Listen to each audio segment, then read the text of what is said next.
대회장님 모시겠습니다. 큰 박수로 선정해 주십시오. 여러분 안녕하세요. 잘 주무셨습니까? 네. 피곤하니까 잠이 더 잘 오죠? 네, 그냥 피곤해야 됩니다. 사람이 저희가 요즘에 왜 버티 이런 거 왜 스마트폰에 보면은 건강 체크하는 어플 앱 있잖아요, 그죠? 보면 3,000보를 걷기가 쉽지 않아요, 하루에. 무슨 얘기냐면 신경 써서 걸어 다니고 이렇게 뭐 만보 걷기 이런 거 안 하면요, 하루에 2,000보, 2,000발자국 정도 걸어요. 근데 그러니까 왜 밤에 잠이 안 와서 불면증에 시달리는 사람들이 많습니다.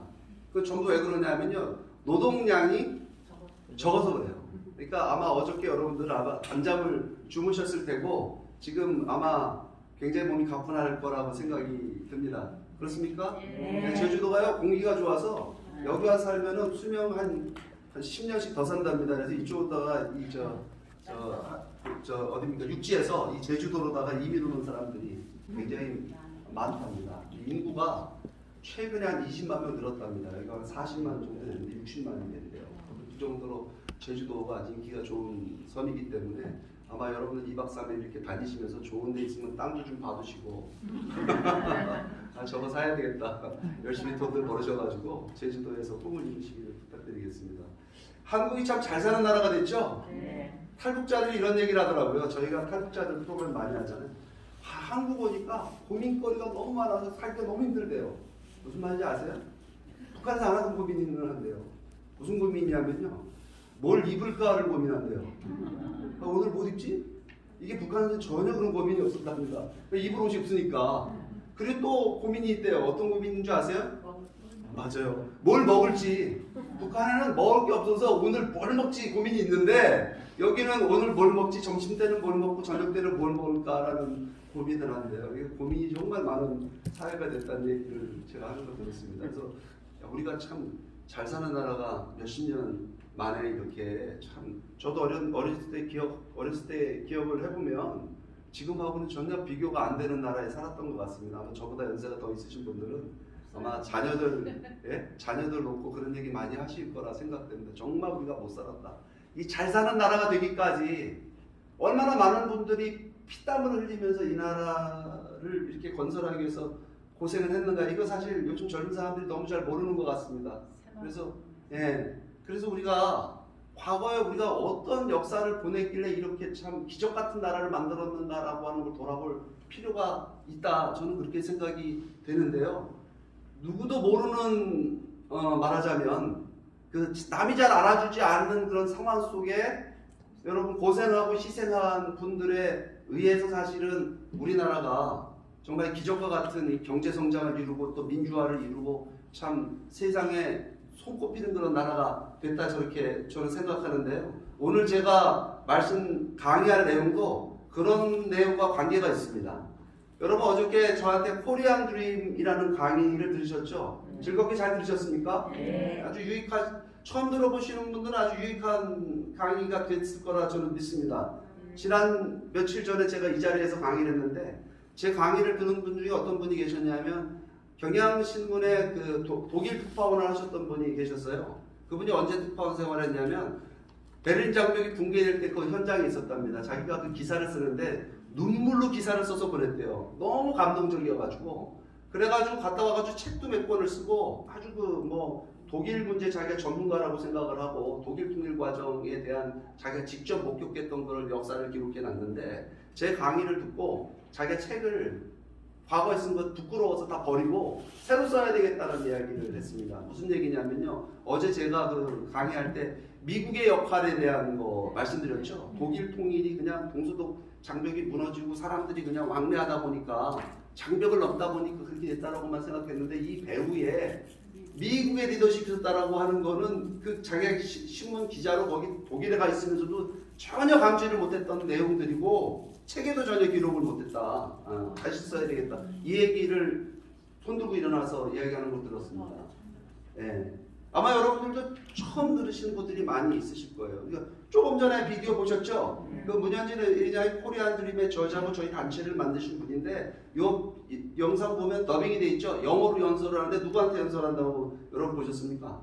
저 미국 사람들한테 하는 겁니다. 지난 2월 25일 날 온라인 이게 줌 컨퍼런스였는데 미국의 하원 의원이 4명이 참여를 했고요. 공화당, 민주당, 그 다음에 미국의 주요 말하자면 미국의 정책을 기반하는 싱크탱크의 학자들, 유명한 분들이 동참하는 자리에서 지금 미국은 비핵화라고 하는 협소한 목표를 가지고 한반도 문제를 다룰 것이 아니라 평화적인 통일을 통해 갖고 이 문제를 해결해야 된다. 그러니까 코리안 드림을 정책적으로 지지하는 일을 해야 된다. 미국이 리더십을 발휘해서 국제사회를 동원해서 이런 일을 해야 된다는 얘기를 하고 있죠. 어저께 제가 2시간 가까이 강의한 내용을 5분에 압축해서 지금 연설을 한 겁니다. 멋있죠? 이런 말하자면 노력을 하는 분이 우리 문현진 박사님인데, 문현진이 누구냐 아마 이제 처음 들어보시는 분들이 있을 거예요. 문현진 회장은요, 문선명 총재의 아들이에요. 통일교 문선명 총재? 그럼 여러분들 어떤 생각이 드세요? 좀 거부감이 들잖아요. 뭐예요? 이거 통일교? 종교적인 말하자면 이슈가 있잖아요, 그죠? 그런데 저희 단체에 오셨으니까, 여기에 오셨으니까 사실은 저희는 통일교 단체는 아닙니다. 아닌데 이 단체를 창설하신 분의 부친이 문선명 총재인데, 그 문선명 총재는 뭘 했던 분이냐면은 여러분 북한 문을 연 분입니다. 북한을 최초로 문을 연 분이 문선명 총재고, 사실 남북 통일을 위해서 대한민국에 어떤 사람보다 많은 노력을 하신 분이 문 총재님이고, 그래서 사실은 문현진 회장이 얘기하는 그 코리안 드림이라고 하는 거는요, 문선명 총재의 생각과 비전이었고, 그것을 이어받아서 그 아들 되는 문현진 회장이 남북 통일을 이루기 위해서 정말 각고의 노력을 다 하고 있는 겁니다. 그러면 도대체 문선명 총재 누구냐, 오늘 제가 조금 말씀을 좀 드리려고 해요. 어떤 삶을 살았는가, 그거 오해가 없어야 마음이 편할 거 아니겠어요, 그죠? 그래 다음에 여러분들을 모셔도 오해 없이 저희들 만나고 또 함께 하지 않겠느냐 하는 생각 때문에 오늘 강의 제목을 뭐라고 잡았냐면 코리안 드림 실현 100년의 대장정이다 이렇게 잡았습니다. 왜 100년이냐? 문선명 총재가 탄생한 게 1920년이고 1992년에 돌아가셨어요. 2012년에 돌아가셨어요. 그러니까 지금 살아계시면 100세죠, 100세. 그러니까 100년의 대장정입니다. 그러면 그 문선명 총재가 살았던 시절에 20세기의 가장 큰 문제는 뭐였는가? 문총재님, 공산주의라고 봤습니다. 여러분 공산주의 아시죠? 칼 마르크스에 의해 가지고 등장했다는 이 공산주의.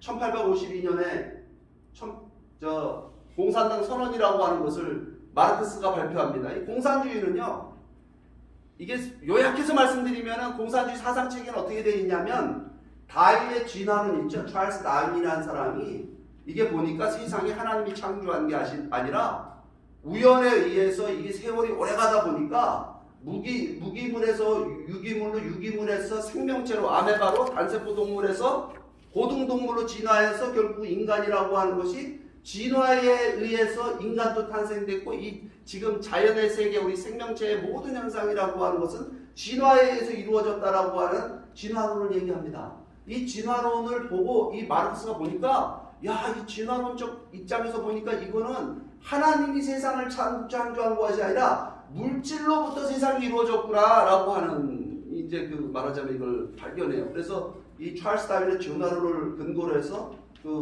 포이에르 바하라는 사람의 유물론과 그 다음에 헤겔이라는 철학자의 변증법이라는 것을 합쳐가지고 유물론적 변증법이라고 하는 이론 체계를 만들어내서 그걸 가지고 뭘 보냐면요, 인류 역사 과정, 역사를 돌아봅니다. 역사를 돌아보니까 인류 역사가 어떻게 발전됐느냐, 정신에 의해서 발전되는 것이 아니라 물질을 중심으로 발전해 나가는데, 결국은 이 정반합이라고 하는 변증법적으로 발전하는데, 그 변증법은 뭐냐면 무산자와 유산자.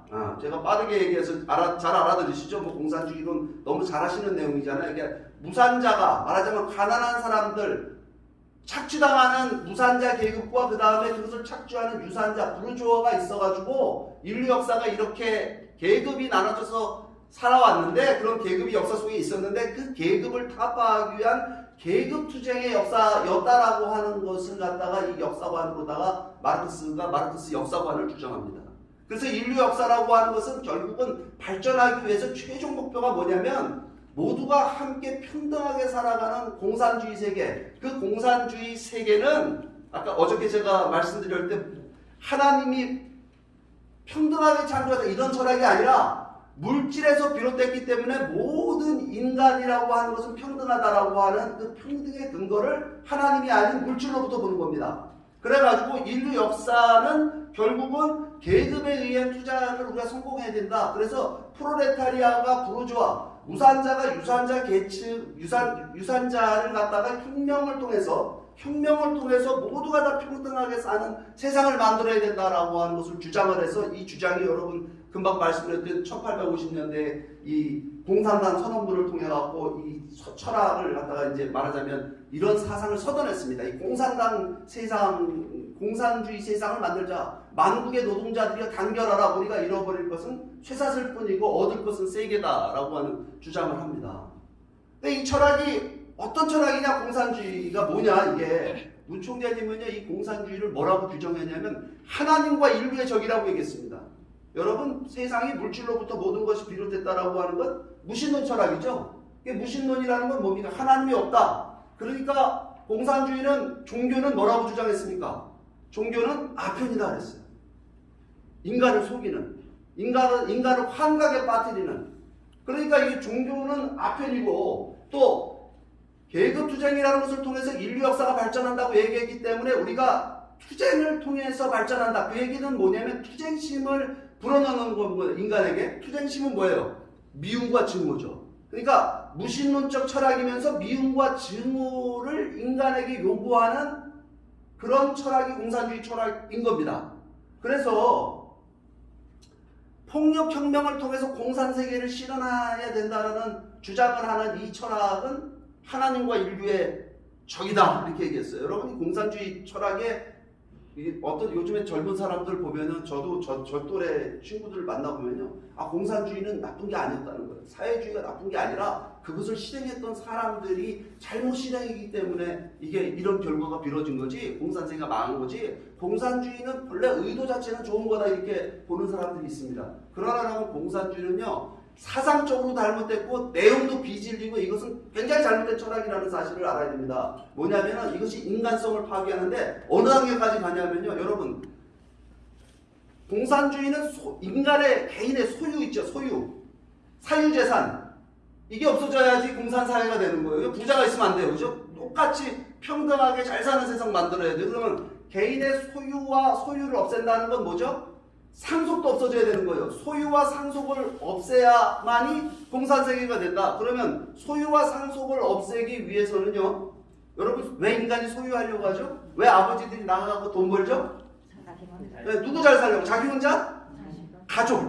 가족을 위해서 하는 겁니다.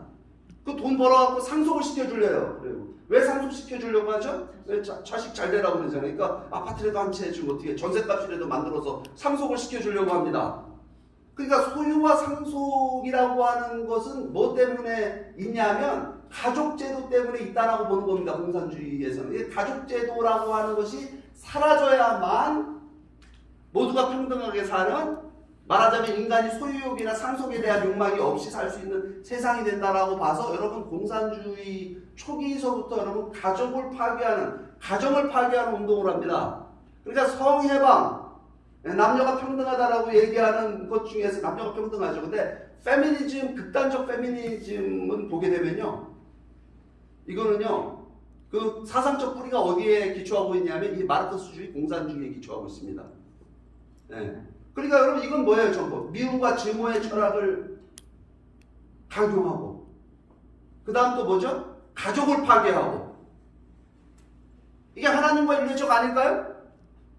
이런 사상이 등장을 해가지고 이게 이제 물론 공산주의가 과거 역사가 되어버렸습니다. 여러분들 흥미가 없어질지 몰라요. 없어진 얘기 왜? 그런데 여러분 그건 지금 얘기고요.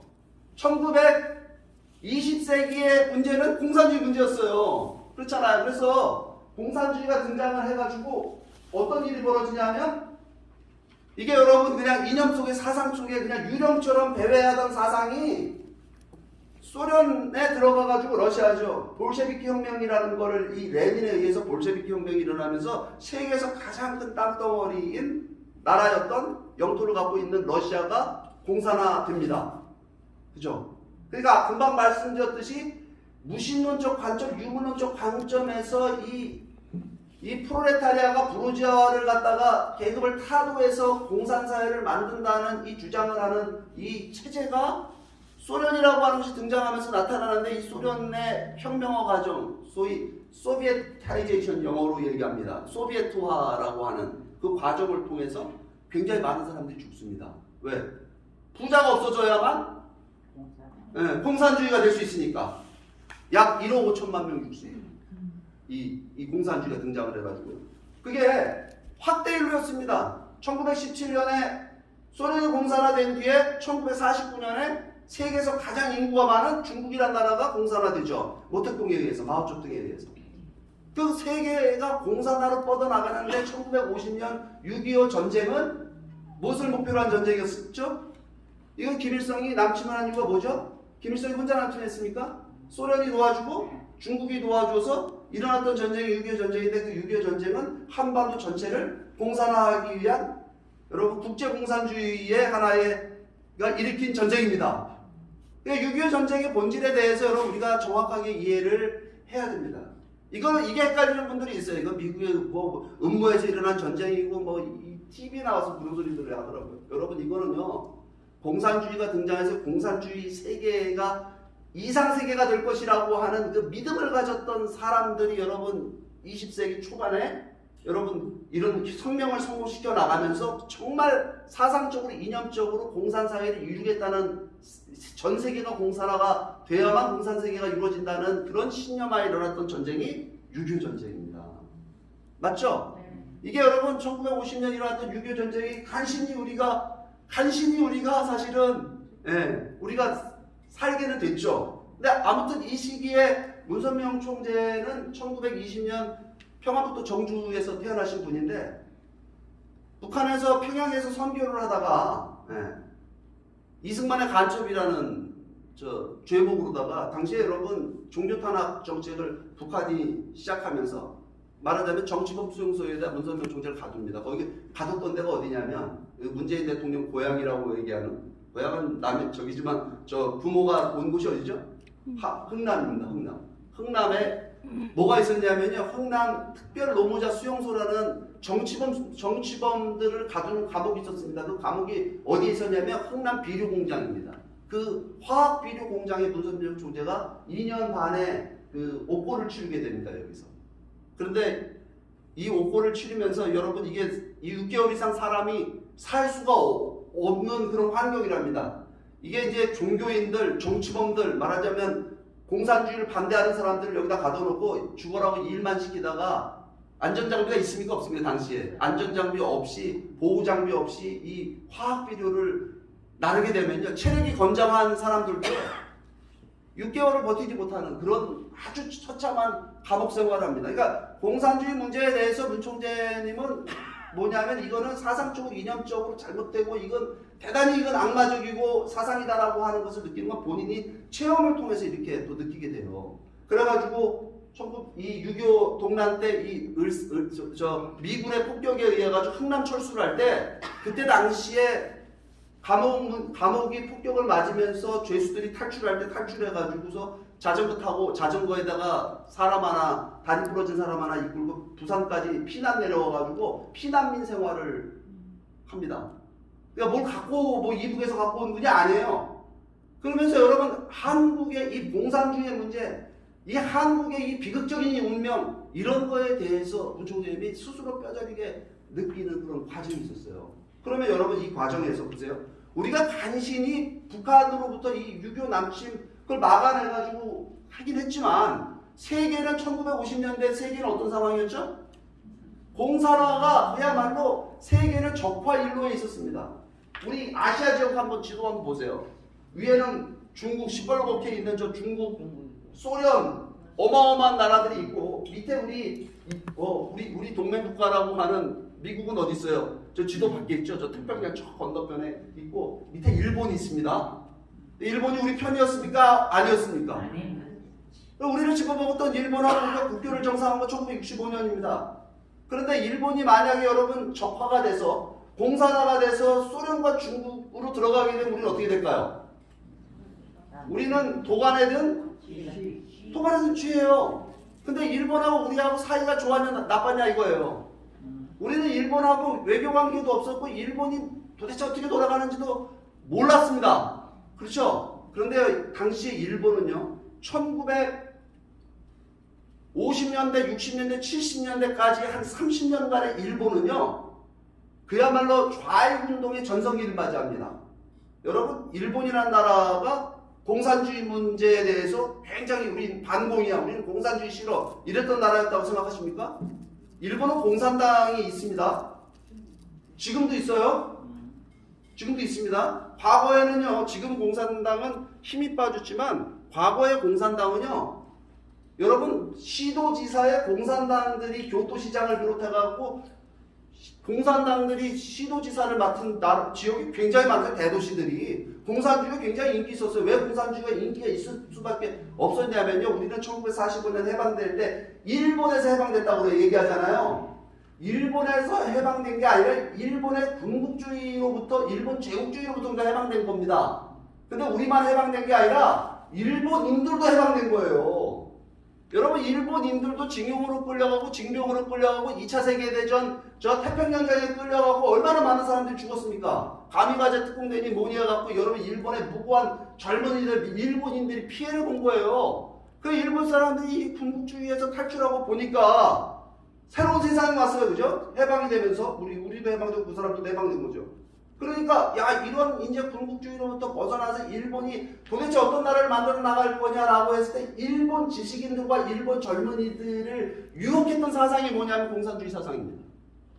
야 우리가 이렇게 그잖아 얼마나 많은 죄를 졌냐 이거예요. 그러니까 일본의 좌익운동이 자연스럽게 일어나면서 일본의 청년들 대학가로 일본 사회로 좌익 사상이 요원의 불빛처럼 뻗어갔다라는 사실을 여러분 아셔야 됩니다. 그래서 여러분 제가 앞에 사진을 붙여놨는데요. 안보투쟁이라는 게 있었어요. 안보투쟁이 뭔지 아세요? 일본에 여러분 오키나와를 비롯해가지고 미군이 일본에 있죠? 왜 우리가 미국하고 동맹을 맺고 미군이 우리 땅 본토에 외국 군대가 들어와 있어야 되느냐? 라고 하는 것은 일본 좌익들이 반대하는 운동이 안보투쟁인데 앞에 사진 보시면은 일본 동경 어딘가 의사당 앞입니다. 의사당 앞에 여기에 이렇게 사람 우리 촛불 시위하듯이 저렇게 수백만 명이 쏟아져 나와서 데모를 하고 막 저랬다니까요. 그리고 전국투라고 하는 운동 이건 전국적으로 뭐 어마어마한 좌익 운동을 펼쳐나가고 있었고요. 여러분 일본에 조총련이 있는 거 아시죠? 네. 조총련이 누구예요? 누굴 따르는 게 조총련이에요? 김일성이 따르는 게 조총련이었잖아요 과거에. 근데 일본은 조총련 활동이 합법화돼 있었어요. 근데 얼마나 일본 정부가 조총련의 문제에 대해서 이 공산주의 문제에 대해서 반공적인 입장이 아니라 그걸 용인해주는 정도가 아니라요 협력하는 단계를 가지고 있었습니다. 여러분 이게요 우리가 봐요 조총련 그러면 떠올리는 인물 하나가 있잖아요. 문세광이라고. 문세광이 누굽니까? 문세광 아세요? 우리 유경수 여사를 우리 어딥니까 국립극장에서 8.15 경축일 나와가지고 유경수 여사를 죽이려고 쏜 게 아니라 누구 쐈어요? 박정희 대통령을 쐈는데 유경수 여사가 맞았죠. 여러분 조총련이 활개치도록 할 때 활개칠 때 일본 정부는 조총련에 대해서 어떻게 했나요? 잡아가거나 이걸 하지 않았습니다. 오히려요 조총련하고 협력을 하면서 우리 일본에 살고 있던 우리 교포들 조선인들이라고 얘기하죠. 북송선 사업을 협조합니다. 만경봉호라고 들어보셨습니까? 젊은 분들은 잘 모르실지 몰라요. 만경봉호라는 배를 가지고 북한 배입니다. 그게 러시아산 북한 배인데 이 배를 가지고 일본에 살고 있는 우리 교포들을 북한으로다가 보내는 겁니다. 귀국시키는 거예요.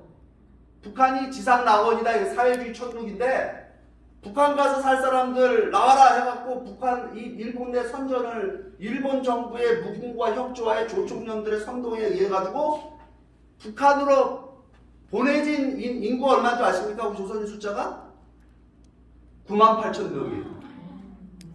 98,000명. 그 중에 여러분 탈북한 사람이 200명 있어요.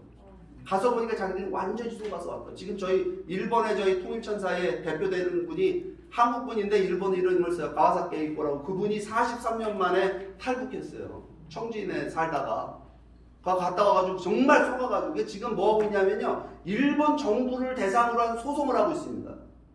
9만 8천 명의 인생을 일본 정부 책임져야 된다. 그러면 일본이라는 나라는 당시 어떤 나라였냐면요. 우리가 볼 때 사상적으로 이념적으로 뭐 자유민주주의를 지키고 뭐 이런 상황이 아니라 아까 금방 말씀드렸지 일본의 상황 자체가 공산주의가 파고들 수 있는 그런 상황이었고 그 공산주의가 활개를 치고 있었고 만약에 그런데 제가 말씀드렸듯이 이 공산주의가 만약에 일본 내에서 여러분 이게 지금 이 영상이 일본 내에서 지금 좀 데모하는 거예요. 일본의 적군파가 생기고 막 그랬었어요. 기억하실지 몰라요. 일본 대학가 다 불타고 막 이런 게 1960년대 70년대 막 벌어지고 있는데 만약에 일본이 공산화가 됐다. 그러면 여러분 우리는 금방 말씀드렸죠. 동안에 든 쥐가 되는 겁니다. 그럴 수 있었다는 겁니다. 그러니까 여러분 당시에 문선열 총재가 뭘 만드냐면요. 국제승공연합이라는 단체를 1968년도에 만들어요. 국제승공연합. 연세 드신 분들은 들어보셨을 겁니다. 아마. 워낙에 활발하게 활동을 했으니까. 근데 이 단체를 만들어서 저는 이게 한국을 위한 활동인 줄 알았어요. 옛날에는. 왜냐면 한국밖에 몰랐어요. 이 활동을 사실 한국보다는 일본을 대상으로 한 활동을 했습니다. 국제성공연합은 일본에서 가장 큰 반공단체입니다. 지금도. 이거 뭐냐면요. 여러분 1968년인데 사실은 문 총장님이 그 선교사 한 사람을 일본에 파송한 게 1958년입니다. 밀항선 태워서 보냅니다. 국교 관계가 없기 때문에. 근데 한 10년 만에 굉장한 교세를 일궈냅니다. 일본 안에서. 교단 하나가 무슨 일본의 그 전통 종교가 있는데 그 교단 하나가 때로다가 단체로다가 입교를 해요. 통일교회로. 그래가지고 선교가 잘 되고 있었어요. 그런데 이 국제승공연합이라는 거를 일본에서 만든 거는 바로 일본이 좌익으로 흐르는 그런 상황을 만들어내기 위해서 당시에 그래도 굉장히 큰 그 교세를 가지고 국제승공연합을 만들었는데 국제승공연합이라고 하는 건 승공이라고 하는 건요. 공산주의를 단순히 반대하는 그런 운동이 아니라 공산주의 사상과 철학이 잘못된 이념의 기초에 있기 때문에 이건 잘못된 철학이고 진리가 아니다. 그러니까 사상적으로 이념적으로 공산주의를 극복하지 않으면 안 된다. 그래서 반공이 아니라 승공입니다. 공산주의와 싸워서 승리해야 된다. 사상적으로 이념적으로. 그래가지고 이 당시에 그 공산주의 이론 비판 책인데 제가 밑에 이미지를 하나 얹혀놨는데 새 공산주의 비판이라는 저 책을요. 이미 이때 60년대에 다 이론적으로 공산주의는 잘못된다는 걸 비판해가지고 이걸 전 세계 언어로 번역을 하고 일본어로 번역돼서 이게 여러분 사상 교제로 공산주의와 싸워서 이길 수 있는 사상 교제로 만들어져서 공산주의 이념 투쟁을 벌여나갑니다. 1968년도에 동시에 국제승공연합이 일본에서 창설이 돼가지고 이 얼마나 많은 활동을 하냐면 일본 좌익 운동하고 사상 투쟁을 벌립니다. 사상 투쟁을요. 일본에 있는 시도지사 있죠? 그 교토시장이 이런 시장들 공산당이 시장이 되고 있는데 그 낙선 운동을 해가지고 실제 낙선을 시켜버려요. 그리고 저기 보십니까? 여기 칠판 하나 걸어놓고 그 강의하는 거 보이세요?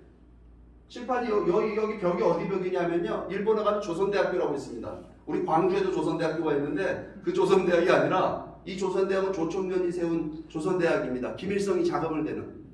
이 앞에 칠판을 걸어놓고 공산주의 이론 비판 유물 변증법 이론 비판 강의를 20년을 했습니다. 칠판 걸어놓고. 그리고 사상 투쟁을 가두에서도 벌이고 공개 토론을 벌이고 이런 투쟁을 해나가면서 여러분 큰 행사들을 일본에서 성공시킵니다. 세계 반공대회 같은 거를 개최해갖고 그냥 일본에서 아주 센세이션을 일으키고.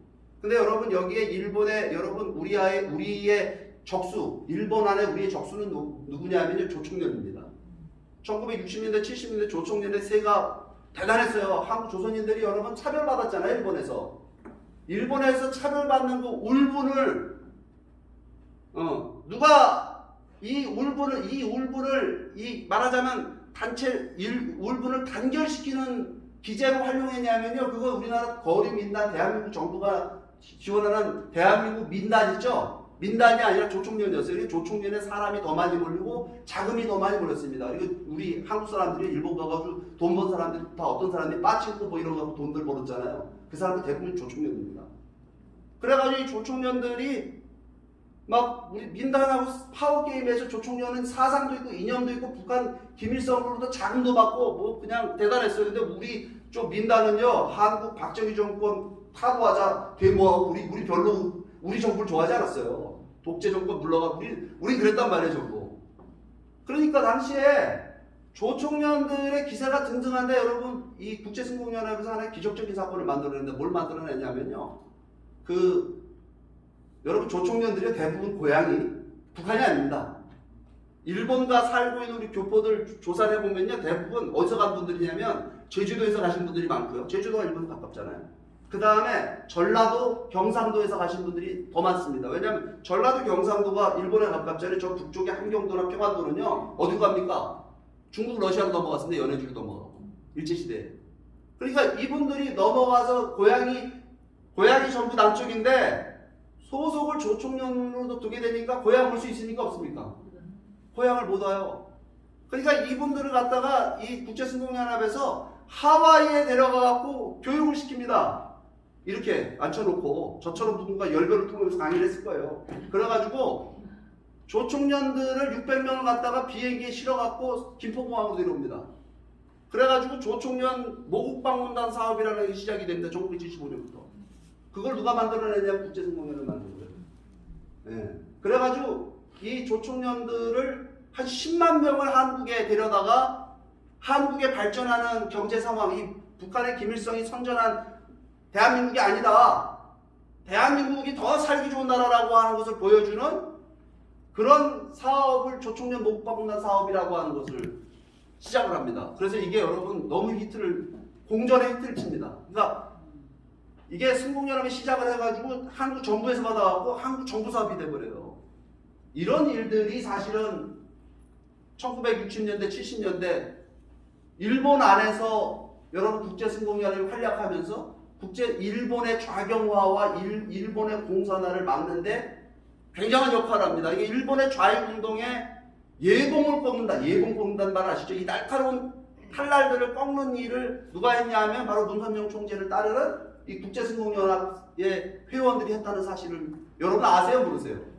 모르죠. 왜냐하면 여러분 일본 뭐 관심 있습니까? 어제도 제가 말했죠. 일본 뭐 그러면 진짜 일본은 번투 시합하면 우리 길거리 차가웠고 축구 시합하면은 일본 뭐 저거 그냥 뭐 마치 우리가 축구 경기 하나 이겨도 일제시대에 이거 원한을 다 갚는 것 같은 그런 느낌을 받는 민족인데 일본이 잘 되기를 바랬어요? 안 되기를 바랬어요?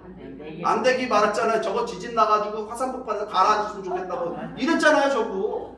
근데 그 시절에 일본의 좌경화 문제를 생각하고 승공연합이라고 하는 이런 단체를 만든 일본 내에서 좌익운동과 싸워나갔다? 이게 여러분 대단한 일이에요. 그런데 한번 생각해보세요. 공산주의는요, 제가 어제 말씀드렸죠. 해방 이후 1940년대, 50년대 민주주의 하는 나라 세계에 손꼽습니다. 몇 나라 안 돼요. 그죠? 근데요, 공산주의는요, 소련을 중심으로 해서 2차 세계대전 이후에 헝가리, 불가리아, 이 체코슬로바키아, 유고슬라비아 전부 여기가 공산화되어가지고 소련의 위성국가화 되죠. 몽골이 공산화되고 중국이 공산화되고 그죠? 북한이 공산화되고 이렇게 공산주의는 확대 일로했는데 그건 뭐냐면 소련이라는 공산주의 종주국이 확실한 리더십을 행사하고 또 공산주의라는 확실한 비전과 철학을 가지고 세계를 척화해 나가고 있었던 겁니다. 그러면 자유세계는요? 자유세계 중심국가 어디죠? 미국이죠. 그럼 미국은 당시 어떤 상황이었죠? 1960년대, 70년대? 여러분, 미국이 2차 세계대전을 승리를 이끌었던 세계 강대국이, 초강대국이 된 건 맞아요. 그런데요, 미국도 마찬가지로 60년대, 70년대 몸살을 앓습니다. 어떤 몸살을 앓냐면 도덕적 타락으로 여러분 몸살을 앓아요. 여러분, 미국은요, 기독교 국가, 기독교 정신 때문에 미국이라는 나라가 성공한 겁니다. 그죠? 그런데요, 1960년대부터 무슨 일들이 벌어지냐면 여러분 68혁명이라는 거 들어보셨습니까? 프랑스에서 일어난 68혁명이라는 게 반대하는 것을 반대한다 뭐 이런 거 있어요. 그래가지고 반문화혁명이라고 하는 것이 일어납니다. 성해방운동이 벌어지고요.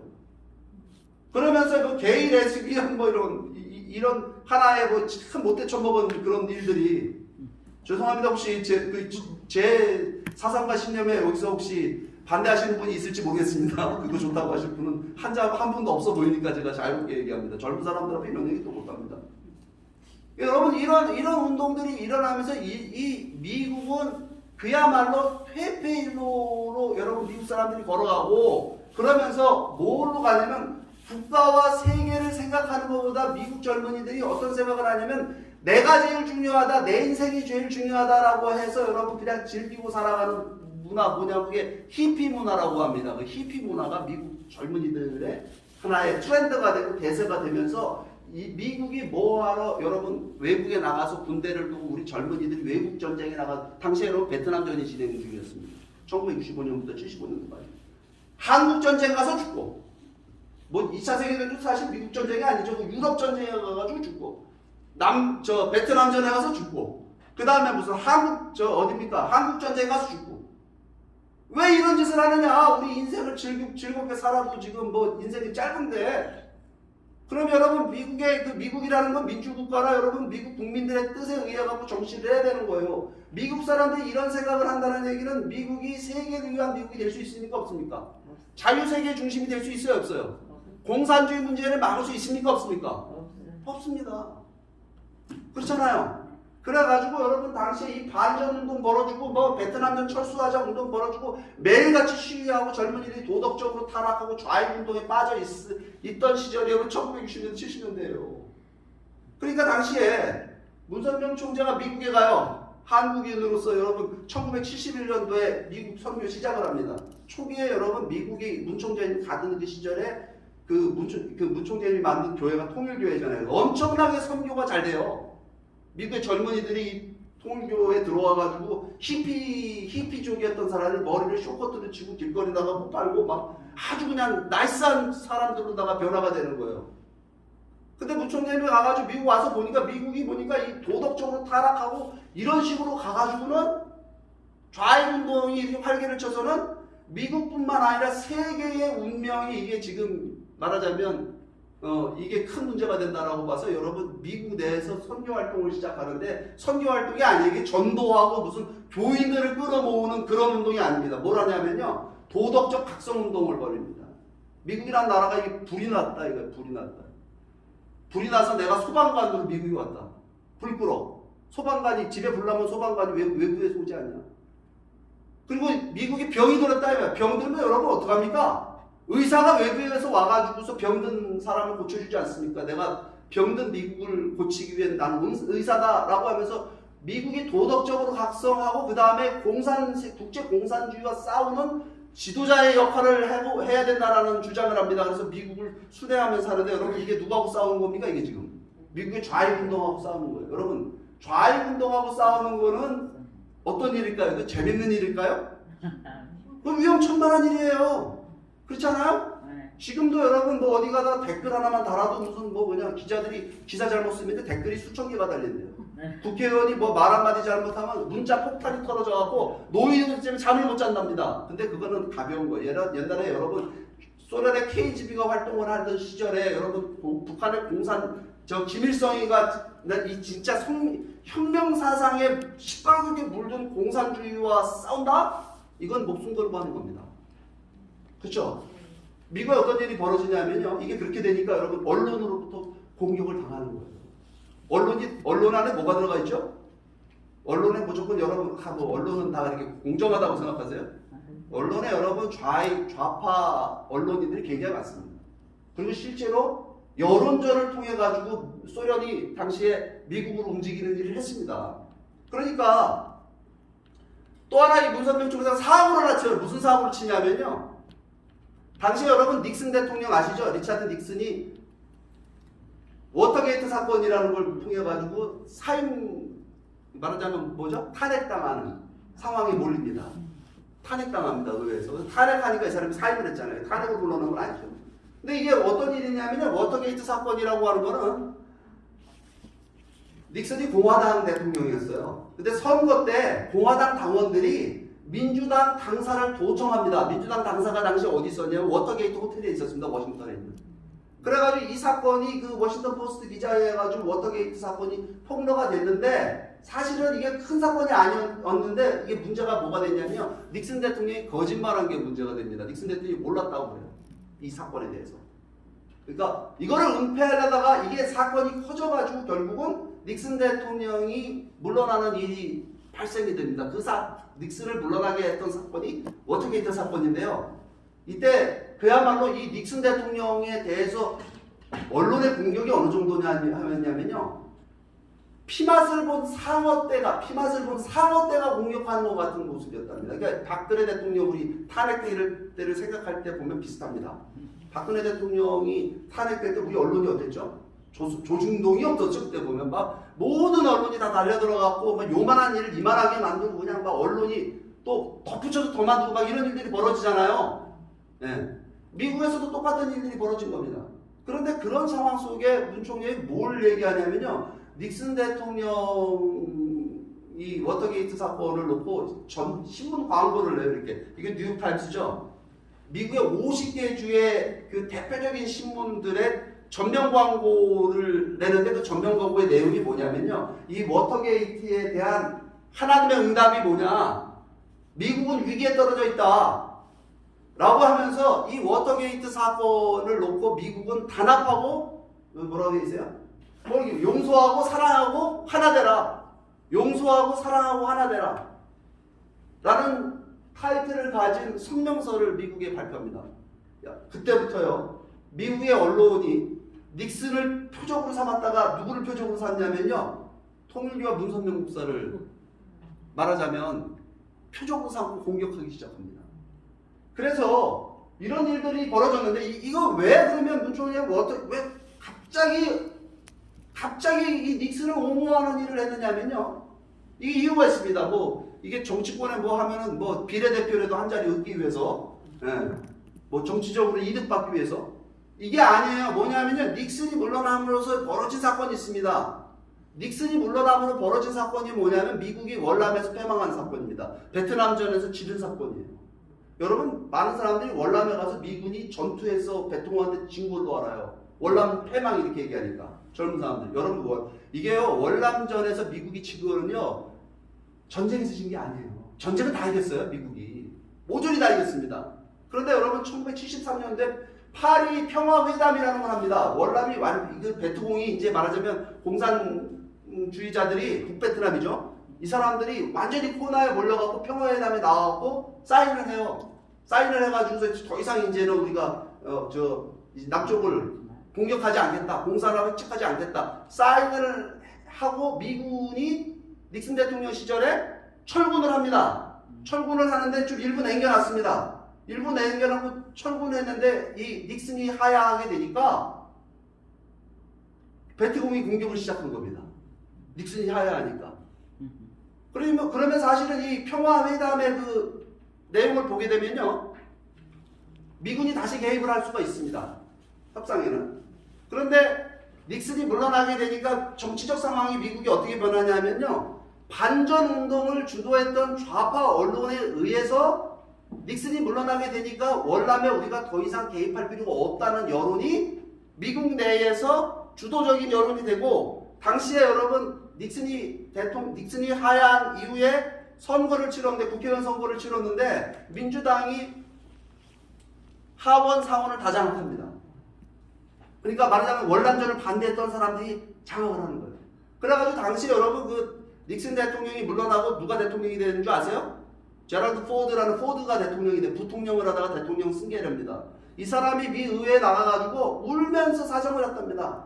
이거 월남에서 우리가 월남전에 다시 개입하지 않고 우리 미군을 보내지 않으면 월남에 있는 자유를 갈망하는 이 자유 월남인들이 수백만이 죽는다. 그 고통을 우리가 어떻게 지켜볼 거냐. 역사의 죄인 되지 말자. 이런 연설을 눈물로 하는데요. 미 의회에서 월남전 개입하는 걸 갖다가 부결시켜버립니다. 여러분 전쟁에서 진 게 아니에요. 어디서 졌어요? 미국의 좌익 언론 여론과의 싸움에서 진 겁니다. 뭐 때문에 그렇게 됐어요? 닉슨이 하야하는 바람에 그렇게 된 거예요.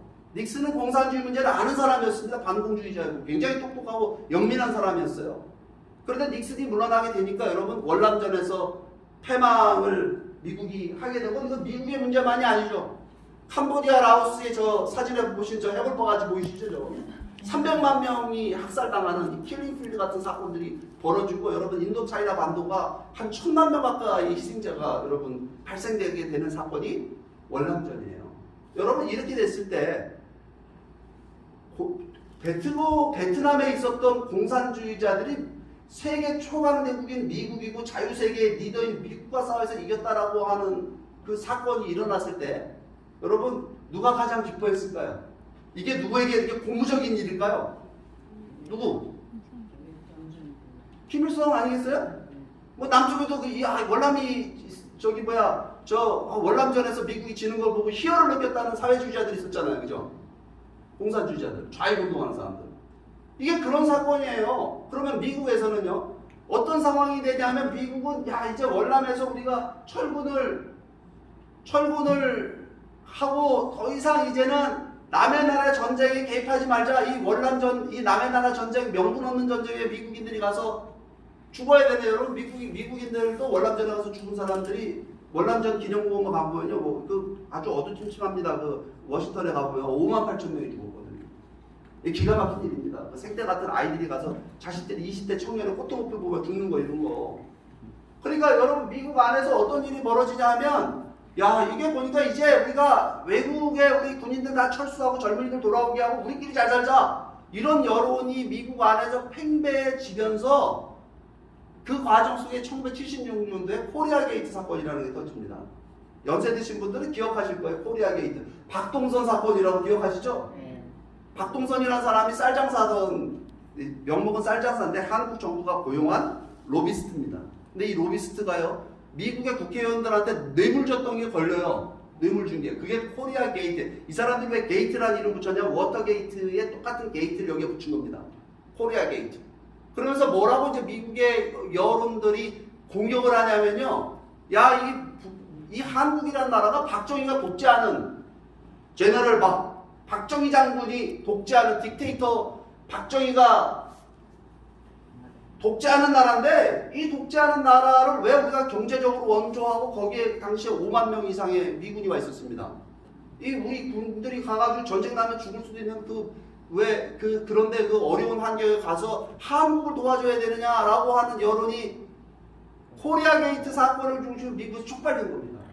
워터게이트 사건에 달려들었던 미국의 여론, 아까 피맛을 본 상어 때처럼 한국을 공격하기 시작을 해요. 그러니까 당시에 여러분 이게 미국의 여론이잖아요. 여러분 정치는요 여론을 따라가게 돼 있어요. 이게 미국의 여론이 되니까 주한미군을 철수하자라고 하는 것을 선거 공약으로다가 내세운 대통령 출마합니다. 누군지 아십니까? 카터 대통령, 지미 카터. 그래서 맨날 우리가 한국에서 당시에 유행어가 있어요. 카터가 커트를 하려고 한다. 이름대로 하려고 한다. 카트 하려고 한다. 카터다. 그런 얘기 했었어요. 그죠? 그래가지고 주한미군을 1977년 3월 9일날 대통령 되자마자 이 사람이 주한미군을 4, 5년 내에 철수하겠다라고 하는 걸 공식 발표합니다. 여러분 이때부터 한국과 미국의 관계가 박정희 정권 마지막에 굉장히 우리나라가 악화됐어요.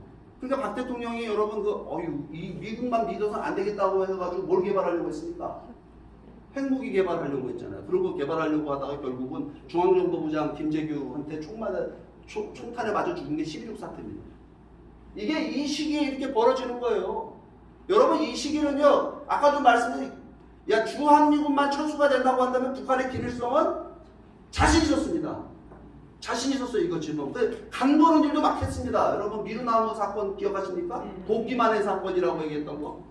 미국이 여러분 개입 하나 안 하는 걸 보고입니다. 당시에. 미국도 때려 죽여보고 해보는 거예요. 여기저기 남침도 해보고 무장공비도 보내보고.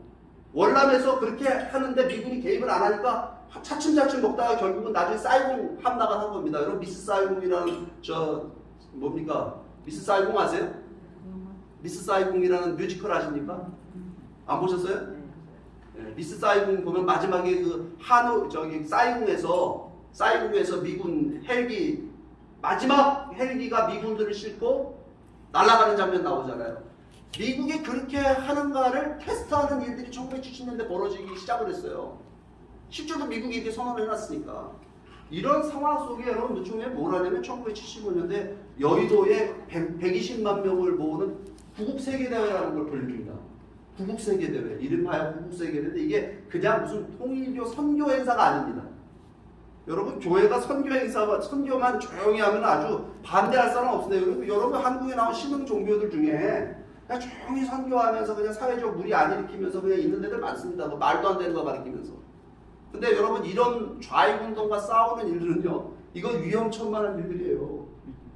120만 명을 모았어요 당시에 이 여의도 광장에. 지금 가면 여의도 광장이 없죠. 옛날 여의도는 다 광장이었잖아요. 여기서 국군의 날 퍼레이드 벌이고 뭐 정치 집회 크게 하던 적인데 저기에 120만 명을 모았는데 저 때가 어떠냐면 월남전 끝나고 3개월 지났을 때입니다. 그때 여러분 해외에서 긴급히 1600명의 외국인들을 외국 그 문총재 따르는 사람들 젊은이들을 갖다가 한국으로 불러들입니다. 1600명인가요? 60개국에 있던 젊은이들을 데려다가 면면촌촌 다니면서 이 구구세계대에 나오라고. 지하철도 없고 뭐 저때 뭐가 있다고 저렇게 모일 수 있냐 이해를 못하겠어요. 그만큼 한국 사람들도요 위기의식을 굉장히 느꼈을 때입니다. 월남이 공산화되니까 다음은 우리다 라는 생각을 갖고 있었고, 그 다음에 우리가 미국을 과연 믿을 수 있느냐 이런 위기의식이 있을 때예요. 그러니까 여기다가 사람들 모아놓고 문총장님이 뭔 얘기를 하냐. 이게 무슨 대회냐면 한국 국민들은 공산화를 원치 않고 우리는 자유민주주의를 수호하겠다라는 대회입니다. 이게 그 젊은이들이 다니면서 외국 젊은이들이 뭐라고 한국말로 더듬더듬 하면서 돌아다녔냐면 그때 당시 외국인 보기 힘들 때예요.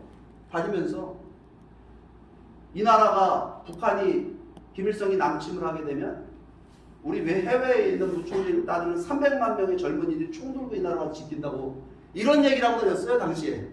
이게 구국세계대회입니다. 그리고 나서 여러분 무총리는 미국을 가요. 미국이 건국정신으로 돌아가라. 무슨 얘기냐면 미국은 여러분 미국을 위대하게 만든 거 미국의 건국정신이다. 어제 제가 아메리칸 드림 설명드렸죠. 그 아메리칸 드림의 핵심적 사상은 뭐냐면 이거 여러분 기독교 정신입니다. 기독교 정신이 뭡니까? 이게 박애주의예요. 박애주의. 세상을 널리 사랑한 똑같습니다. 홍익과 박애 같은 말이잖아요. 널리 가르쳐 사랑했지 않습니까? 그 미국은 미국만을 위한 미국이 아니라 미국은 세계를 위한 미국이 돼야 된다라고 하는 그 말하자면 이 주장을 하는데 이때가 1976년인데 미국이 건국된 해가 1776년이니까 딱 이게 건국 200주년이 되는 해입니다. 그래서 건국 200주년 행사를 한국인 문선명 총재가 미국에서 가장 큰 행사를 합니다. 미국 안에서. 미국의 백인들도 하지 않는 이 행사를 갖다가 미국 그 대회 이름을 뭐라고 했냐면 God bless America 대회. God bless America. God bless. 하나님의 미국을 축복하소서. 신이여 미국을 축복하소서. God bless America. 이 대회를 하는데 첫 번째 장소는 어디였냐면 양키 스타디움입니다. 미국의 양키 스타디움에 미국 국민들을 7만 명을 모읍니다. 여기 굉장히 큰 집회였어요. 이 집회를 저희 그 통일천사의 고문이신 분인데 서종원 고문이라 그분이 그 UN 공보관을 하셨던 분인데 UN 한국 대사관에 공보관을 하셨던 분들인데 그 자기가 젊은 시절에 저기 가가지고 한국 정부에 리포트를 하는 일을 했었답니다. 자기 현장에 있었다는 얘기를 하더라고요. 이게 대단한 행사를 하는데 미국은 건국 정신으로 돌아가야 된다라는 이야기를 한 겁니다. 그리고 나서 어디로 가냐면 3개월 만에 워싱턴에 가면 여러분 뾰족하게 올라온 탑 있죠? 워싱턴 캐피탈 힐이라고 부릅니다. 여기를. 여기에 미국 수도 중심인 워싱턴 한복판에 있는 이 워싱턴의 미국의 독립을 기념하는 이 광장에서 30만 명이 모이는 미국 역사상 최대 집회를 당시에 합니다. 이 마틴 루터 킹 목사의 집회보다 더 큰 집회를 합니다. 여기서 여러분 문선명 총재의 연설은 제목은 하나님의 뜻과 미국입니다. 미국이란 나라가 이렇게 도덕적인 타락의 길로 가면 안 되고 미국은 각성해야 되고 미국의 건국 정신을 회복해야 되고 미국은 미국만을 위한 미국이 아니라 세계를 위한 미국이 되고 세계 지도 국가가 돼가지고 공산주의와 맞서 싸우는 그 하나님을 부정하는 공산주의 세력과 싸우는 그런 미국이 돼야 된다는 연설을 아주 감동적인 연설입니다. 이 연설을 해요. 미국 사람들의 여러분 마음을 움직인다 이런 것들이. 그래서 1976년도에 뉴스위크지의 올해의 인물로 문선명 총재가 뉴스위크지 올해의 인물이 됩니다. 1976년도에 BTS 무슨 요즘에 무슨 봉준호 감독 뭐 삼성 이런 게 있는 시절이 아니라 1976년도면 여러분 한국에서 전쟁고 하나 수출하고 무슨 뭐 그냥 가난하고 거지같이 못 사는 나라에 한국인이 와가지고 미국에 와서 한 일개 종교 지도자, 그것도 종교 지도자도 무슨 이단 사이비, 정통 종교도 아닌 신흥 종교, 이단 사이비로 몰리는 문선명 총재가 이런 일을 미국에서 하니까 여러분 생각해 보세요. 미국 사람들이 이걸 뭐 곱게 봤을까요? 좋게만 봤을까요? 아니면 시기와 질투로 봤을까요? 여러분 시기와 질투는 인간 본성이에요. 그것도 그렇잖아요. 동양인 한국인이 호도 납작하고 눈도 째진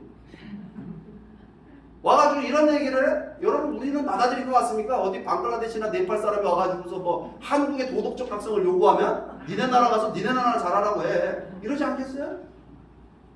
여러분 그렇게 되니까요 미국 내에서 박해가 시작이 됩니다.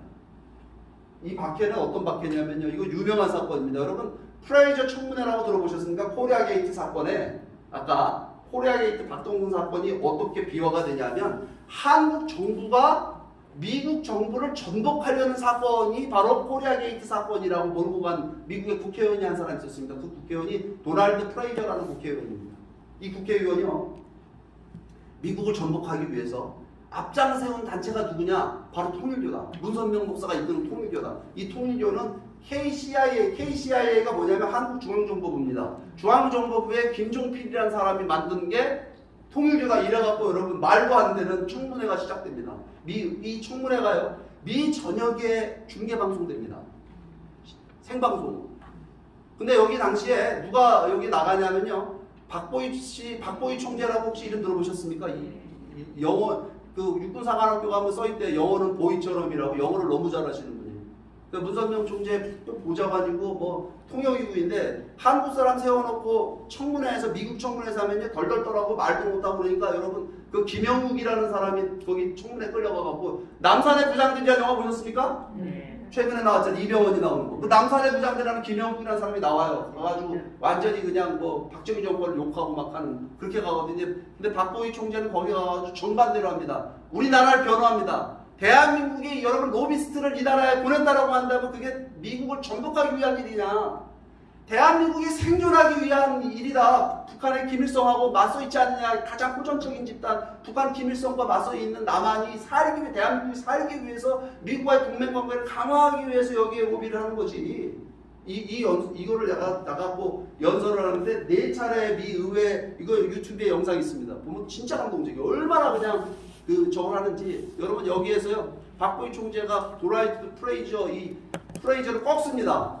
이걸로 연설로 그래가지고요 프레이저가 낙선합니다. 하원 의원에서 출마했다가 낙선을.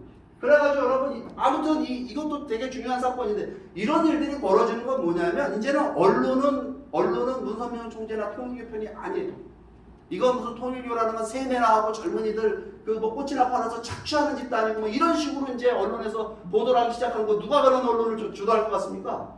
이해관계가 갈려 있는 사람들이 그런 얘기를 하는 겁니다. 누가 이해관계가 갈려 있어요? 여러분 미국의 좌익 언론가들이 이해관계가 달라져 있는 거예요. 그래서 이런 일들을 하는데 자 여기서 문선명 총재가 어떤 일을 하냐면요. 자, 미국의 지도자는 세계의 지도자고 미국의 지도자가 공산주의 문제에 대해서 소련 문제에 대해서 북한 문제에 대해서 올바른 판단 인식을 갖고 있지 않으면 그거는 우리한테 큰 피해로 돌아올 수밖에 없죠. 그러니까 미국의 지도자가 누가 되느냐가 되게 중요한 겁니다. 그런데 이 카터라는 인물은 주한미군 철수를 선거 공약으로 내세웠고요. 소련과 평화정책, 말하는 평화공존정책을 사람은 얘기합니다. 유화정책이라고 해요. 그거를 갖다가. 그러니까 소련하고 우리 굳이 싸울 필요 없다. 공산주의가 다 나쁜 게 아니다. 민주주의 국가에도 인권의 문제가 있을 수가 있으니 우리가 인권 외교를 하자. 그게 공산주의든 민주주의든. 그게 카터의 인권 외교. 그 바람에 여러분 공산주의에 대해서 이렇게 희미하게 봤던 카터 정부 시절에 여러분 15개 나라가 공산화 내지는 친소화되는 상황으로 전개가 됩니다. 한국에서 주한미군 철수하려는 그런 의도를 보여주고. 그러니까 당시에 문 총재님이 카터를 떨어뜨려야만 이게 되는 거예요. 카터를. 근데 여러분 카터가요. 여러분 인격적으로 꽤 훌륭한 대통령입니다. 기독교인이고 기독교인이고 아주 깔끔한 사람. 그 사람이 뭐 잘못한 게 없었습니다. 당시에 무슨 뭐 그런데 이 카터는 공산주의 문제에 대해서 팀이한 생각을 갖고 있었기 때문에 그게 문제였거든요. 그래서 문초재님이 누구를 대통령을 지지하냐면 레이건 대통령을, 이 사람을 당선시키기 위해서 모든 조직을 다 동원합니다. 미국 안에서. 그리고 여러분 여기에 아주 결정적인 사건 한 방을 일으킵니다. 뭐냐면요. 이 지금 레이건 대통령이 들고 있는 신문 보이십니까? 이 신문 제호에 뭐라고 써있냐면 레이건 랜드슬라이드. 랜드슬라이드가 무슨 뜻이냐면요. 이게 산사태란 뜻입니다. 이게 뭐냐면은 레이건의 압도적 당선이다 이 뜻이에요. 근데 이 신문은 누구 신문이냐면 문선명 총재가 뉴욕에서 당시에 발행하고 있던 뉴스월드라는 그렇게 크지 않은 신문이었습니다. 이 신문사를 갖고 있었는데 이 신문에서 레이건 압도적 당선이라는 보도를 했는데 이 보도가 언제 나갔냐면요. 선거하는 그날 새벽에 나옵니다. 이 신문이. 그러니까 뉴스월드는 레이건의 압도적 당선을 예측한다 이겁니다. 예측 기사예요. 이 신문이 나오니까 레이건 대통령이 후보죠. 당시에 후보자가 얼마나 기뻤어요. 이 신문을 들고 인터뷰 나온 겁니다. TV 인터뷰. 아침에 TV 인터뷰 나오잖아요. 투표장 가서 찍으면서 인터뷰 하잖아요. 들고 나와갖고 이 장면이 여러분 전국에 중계방송된 겁니다. 미국 안에 선거 당일날. 그러니까 여러분 미국은 이제 시차라는 게 있죠. 워낙에 나라가 크니까 LA, 샌프란시스코하고 뉴욕하고 워싱턴은 여러분 3시간 시차가 납니다. 뉴욕에서 이 워싱턴에서 나온 이 동부에서 나온 뉴스가 저쪽 3시간 먼저 나오는데 이 기사가 나오는 걸 보니까 레이건이 압도적 당선이라고 TV에 나와서 막 저렇게 신문을 들고 흔들고 있으니까 저쪽 샌프란시스코 LA에 있던 사람들이 야 선거 끝났나 보네. 저쪽 뉴욕 워싱턴 사람들은 레이건을 압도적으로 몰아주는데 그럼 레이건이 되겠네. 그래서 레이건을 투표장 가기 전에 여러분 완전히 자기가 결정한 사람 있잖아요. 그죠? 완전히 민주당 당원들의 민주당을 찍지만 보통 사람들은 될 사람 찍습니다. 그죠? 그게 여론이에요. 그래서 여러분 한국 정치도 보게 되면 여론조사를 정치에 활용하는 겁니다. 뭐 윤석열이 몇 프로다, 뭐 이재명이 몇 프로다. 이거 왜 중요합니까 지금? 사람들이요 되는 사람 찍게 되는 마음이기 때문에요. 그래서 레이건이요 누구도 당선될지 몰랐는데 레이건의 압도적 당선이라고 하는 것을 예측한 신문은 뉴스월드지밖에 당시 없고요. 이 뉴스월드 때문에 레이건 카트를 찍으려고 했던 사람과 또 누구를 찍을지 몰라서 헤매던 사람들이 레이건을 찍게 됨으로써 레이건이 당선되는데 결정적인 기여를 하게 되는 일이 벌어집니다. 이런 일이 있었어요. 근데 여러분 레이건 대통령 한 사람 대통령 만들어놨다고 뭐가 될 게 아니에요. 왜냐하면 레이건이 자기의 말하자면 여러분 지금 우리가 보면 레이건이 냉전을 종식시키고 레이건이 큰 일을 하잖아요. 그런데 그 일을 가능하게 하려면 여론, 반대 여론을 뚫고 나와야 됩니다. 근데 미국 여론은 대체적으로 리버럴 좌파입니다. 미국이 그렇습니다. 그러니까 닉슨을 하야시킨 거거든요. 그래서 이런 상황에서 문선명 총재가 뭘 하냐면요. 여러분 미국의 여론 지형 자체가 진보 좌파 일변도예요. 리버럴 일변도입니다. 특히 워싱턴에 보게 되면 워싱턴에 신문이 2개가 있었습니다. 하나가 워싱턴 포스트가 있고 워싱턴 스타즈가 있었는데 워싱턴 포스트는 지금도 유명하죠. 그죠? 워싱턴 포스트는 리버럴 좌파 신문입니다. 근데 보수 신문이었던 워싱턴 스타즈라는 신문이 있었는데 이게 폐간돼요. 128년 만에 서비스 엔딩이라고 써있죠. 이 신문이 재정난을 못 이기고 보수 신문이 인기가 없는 거예요. 재정난을 못 이기고 문을 닫아버려요. 그러니까 이 신문사를 누가 인수하냐면요. 그걸 문선명 총재가 인수를 해요. 그래가지고 신문사를 하나 만드는데 그 신문의 이름이 뭐냐면 워싱턴 타임스입니다. 82년도에 워싱턴 타임스라는 신문을 만들어요. 워싱턴에 가면 여러분 국방성을 펜타곤이라고 얘기하죠. 그 국방성 옆에 딱 붙어 있습니다. 워싱턴 타임스가. 이건 여러분 생각해 보세요. 1982년도에 한국 사람 미국에 신문사를 만든다? 뭐 때문에? 종교 지도자가 뭐 때문에 이런 짓을 합니까? 여러분 종교는요. 종교 본연에 충실하면 돼요. 교회 멋있게 져놓고 인테리어 멋지게 해놓고 잘생긴 목사님들 모셔다가 설교 잘하고 저같이 잘생긴 사람 데려다가 설교하면 신도들 많이 오지 않겠어요? 이렇게 말 잘하는데? 그죠? 그리고 헌금 좀 걷고 부동산 투자도 좀 하고 뭐 좋은 일만 좀 베풀면 그거 누가 욕합니까? 근데요 신문사를 만들었어요. 근데 신문사가 이것도 사고 친 거예요. 생각해보세요. 이게 돈이 얼마가 들어가는 줄 아십니까? 이 신문사 하나 운영하는데 1년에 400억, 500억이 들어가는 겁니다. 하루에 1억 이상이 적자가 나는 신문사입니다. 저 신문사가. 근데 지금까지 굴러가고 있어요. 저 신문사가 40년 동안. 그러면 저 돈 얼마 들어간 줄 아십니까? 3조 원 이상 돈이 들어갔습니다. 3조 원. 3조 원이요? 여러분 조 그러면 별거 아니지. 조 그럼 별거 아니에요? 감양으로 돈이에요. 어마어마한 돈을. 근데 당시 이 신문사를 만드니까 미국의 그 코 큰 미국의 백인들이 뭐라고 얘기하냐면 야, 이 신문사 6개월 이상 가면 내가 내 손에 장을 치니까 내기 한번 할까? 그런 분위기예요. 그러니까 전부 다 이 내기가 안 되더래요. 왜냐면 전부 다 이쪽에 베팅을 하니까 안 될 거고 된다고 되는 사람이 아무도 없었다는 거예요. 근데 이 신문을 가지고 여러분 엄청난 일을 해야 됩니다. 이 신문사가 미국의 유일한 워싱턴의 유일한 보수 언론지입니다. 이 신문이. 그러니까 레이건 대통령이 아침에 일어나면 제일 먼저 읽는 신문이 레이건 대통령 이 워싱턴 타임스였다라고 일화가 있습니다. 실제 이 워싱턴 타임스가 미국에 굉장히 큰 역할을 하게 되는데요. 여러분 당시에 이 워싱턴 타임스가 맞서 싸워야 되는 거는 뭐냐면요. 국제공산주의였어요. 당시 여러분 1980년대의 세계 상황을 보세요.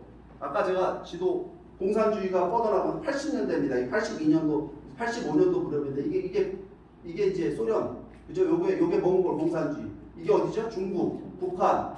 그 다음에 여기 보시게 되면은 이 회색지대가 있어요. 이 회색지대가 뭔지 아세요? 이게 비동맹 국가입니다. 인도를 비롯해서 이런 나라들, 아프리카의 비동맹 국가들이 있거든요. 이 비동맹 국가들은 누구 편이에요? 이거 미국 편도 아니고 소련 편도 아닙니다. 비동맹입니다. 말 그대로. 그런데 어느 쪽에 기울어졌느냐? 소련 쪽에 기울어져 있었어요.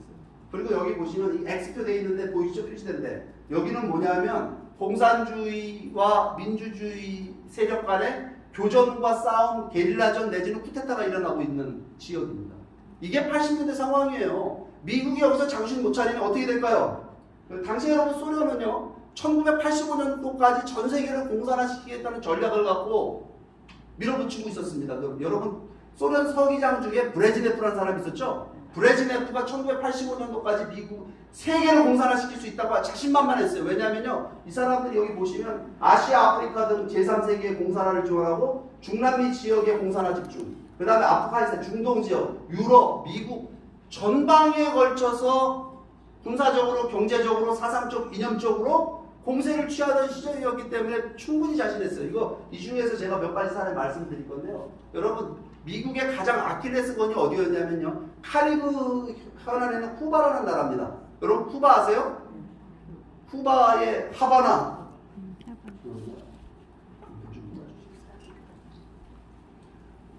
1959년도에 이 피엘 카스트로라는 사람과 체게바라에 의해서 쿠바가 공산화돼요. 감사합니다.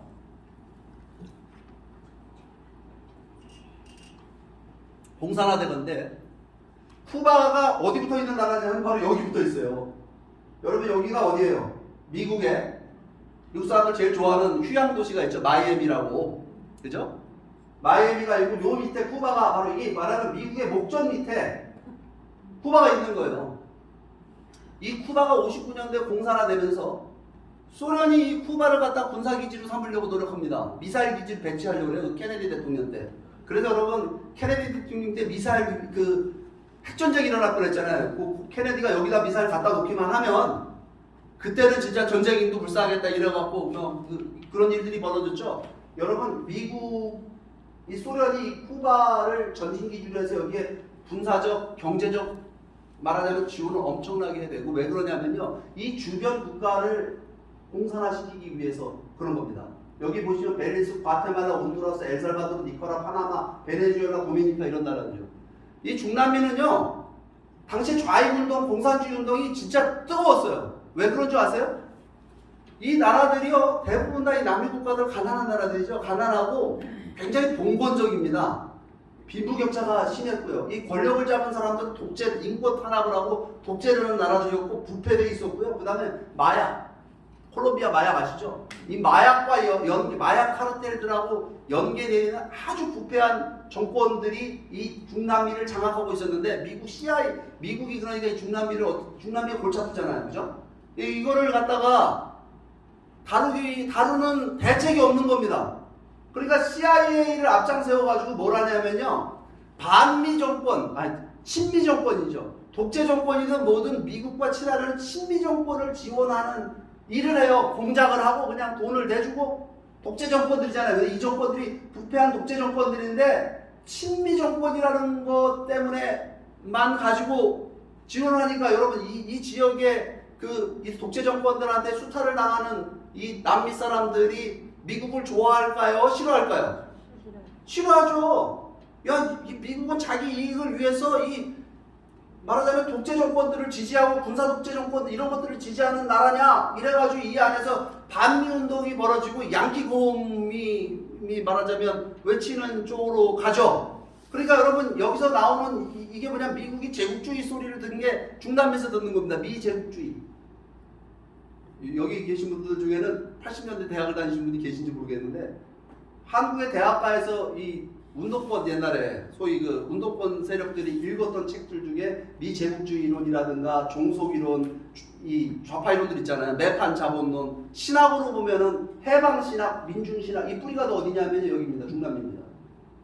중남미의 공산주의 사상이 파고 들어가는 겁니다. 그러니까 여기에 문선열 총재가 뭘 하냐면요. 이게 여러분 이게 왜 문제가 되냐면 보세요. 중남미 이게 공산화가 돼가는 과정입니다. 멕시코까지 올라와서 멕시코가 공산화 되잖아요. 그러면 미국은요 적성국가하고 국경을 맞대게 됩니다. 직접적으로. 이 국경이죠. 이게 몇 킬로입니까? 이거 3,000킬로의 국경을. 우리는 150마일인데 150마일이니까 얼마입니까? 200킬로가 안 되는 휴전선인데 이거는 굉장히 긴 국경선을 마주하게 되면 해외에 나가 있던 미군들이 해외에 있을 수가 있습니까? 어디로 가야 되죠? 미국으로 돌아와야 돼요. 미국부터 지켜야 되는 발등에 불 떨어진 거잖아요. 그죠? 그러니까 주한미군, 한국이 와 있던 미군도 만약에 멕시코가 공산화되게 되면 돌아가야 되나 미국 지키러. 자, 그런 상황이 되는 겁니다. 그러니까 미국을 세계에서 발을 묶어놓을 수 있는 일은 뭐냐면 소련 입장에서 보면 이 중남미를 공산화시키는 일을 성공하게 되면 멕시코까지 하게 되면 소련은 세계를 적화시킬 수가 있는 미국과의 싸움에서 이길 수 있는 겁니다. 그래서 당시에 문선명 총재가 뭘 하냐면요. 카우사 운동이라는 걸 시작을 합니다. 카우사라는 거는 이거는 제1원인이라는 뜻이에요. 제1원인. 제1원인이 누구죠? 하나님이 제일 원인이죠. 그죠? 인간은 결과적 존재잖아요. 우리는 이렇게 어쨌든 태어났으니까 사는 거잖아요. 그죠? 우리를 있게 한 분은 누구냐? 뭐 우리 조상을 올라가면 누가 있을까요? 인간을 창조한 하나님이다. 이게 카우사 운동입니다. 카우사입니다. 그런데 이 운동을 사상 운동을 본격적으로 벌였는데 이 프레임을 기가 막히게 잡았어요. 프레임이 뭐냐면 God or no God입니다. 하나님이냐 하나님이 아니냐. 여러분 이 중남미는요 카톨릭권입니다. 부교, 그죠?